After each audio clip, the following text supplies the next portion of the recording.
Doing zucchini noodles are very simple. The side with the little blades on it, there's your zucchini noodles, just that simple.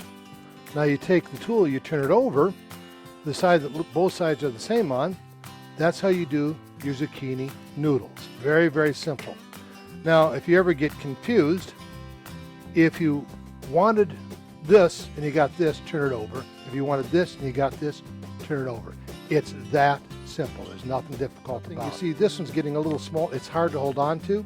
Well, instead of holding onto it and getting my fingertips, I'm going to put it on a cutting board where I can keep going through like this and getting the noodles on it. Or you can do like I like to do, pretend like you went to chef school, grab a fork, grab a knife, put it in there, and I can keep going literally all the way down to the cutting board, and I don't waste anything, including my fingertips. You waste absolutely none of it. It makes it very simple to always be safe. Yes. So it works very well. With the zucchini, this is your soft spaghetti noodle. Put that in the salad, put that in the veggie slaw. What I do with that, my base for a lot of things I eat on my diet, is I'll do that zucchini and I'll turn around, put it in a saute pan, a little olive oil, a little garlic, 90 seconds. At 2 minutes, you've overdone it. At 90 seconds, you can use it for spaghetti. You can use it for chicken cacciatore. One of my favorite things is take a couple of fish fillets, 3.5 minutes aside, whatever flavoring you want on it, whether it's shore mix or lemon pepper or blackened or jerk, whatever you want to do on it. Then put a little on here after the fish is done for 90 seconds. Put the fish on it about 10 minutes from the time you started cooking to the time you're at the table eating dinner. Makes it really, really simple. One side is peeling and slicing. You can do it forward, backward, left hand, right hand, overhand, underhand like the politicians. Slide it back and forth for you're doing your rosettes, decorative hors d'oeuvres, that sort of stuff on it. Turn it over. There is your carrots. Just that simple. Now they don't call it carrot noodles.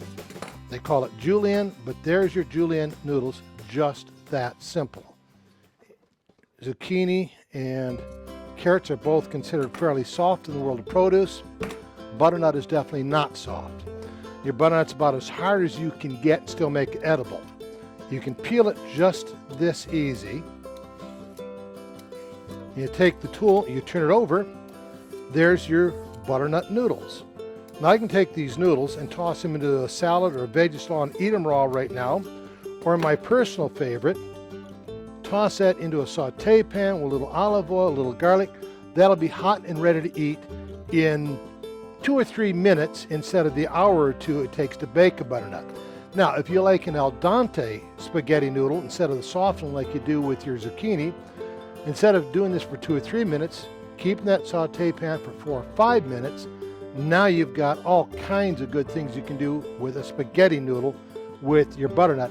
It's very mild flavored, just like your zucchini is. Your potatoes on here, you're peeling it in either direction. If it's too hard to go, don't worry about doing it in both directions like I do on there. Just go in one direction until you're comfortable with it. And you can turn around. There's your slicing for potato chips, au gratins, scalloped potatoes, that sort of thing. You turn the tool over. Now I'm getting hash browns. And I can do sweet potato hash browns just as easy as I do regular or sweet potato chips, just as I do regular ones, even though sweet potato is about as hard to deal with as that butternut is. Now, just to prove that to you, I've got a sweet potato here. You see how easy it is to peel it? Turn around, there's your sweet potato hash browns. Now, a little treat I discovered, you cook sweet potato and turn it to mush, same thing with the butternut, I won't eat it. I love it raw though. One of my favorite treats is take your sweet potato, shred it like this, just do the whole thing into a bowl, drizzle a little blue cheese or ranch dressing on it, and I call it my adult ice cream sundae. It's light, it's sweet, it's tasty, and it's refreshing and incredibly easy to do. With pineapple, a lot of people have trouble with it because they want to be very timid. They'll put it on here and try to pull it, and it's hard. The butternut, the pineapple skin is tough. Where I start, you see my tool is 3 or 4 inches above it, and I do it with confidence. I don't do it gently. I just go in one continuous motion, rocking it down there until I get where I want to do it again, and now I've got that pineapple slice I can use for veggie rolls or fruit sushi. Fruit rolls or fruit sushi, just that easy. The secret though is do not tempt it like this. That's way harder. Just rock it down with confidence. You don't have to be super hard, super aggressive. Just do it with some confidence on it. For those of you who like coleslaw you can do very easy with the cabbage. You need a sharp edge like this, whether it's quartered or halved like this one, and all you do is use the peeler side on there. Just keep working that a little bit at a time on it. There's coleslaw, just that easy. There's nothing difficult about it. Fast, simple. Just remember, you got to have a sharp edge to make that work.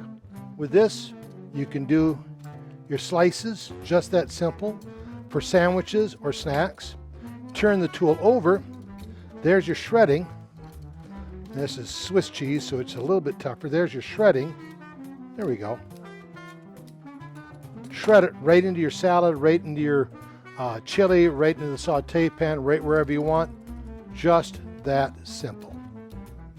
Now with the tool here, the Ever Spiralizer, it's very easy to peel, as you can see. Just make sure you don't have your finger down there because you're going to nick yourself. Just do it this way, all right? That's simple on it, and all I do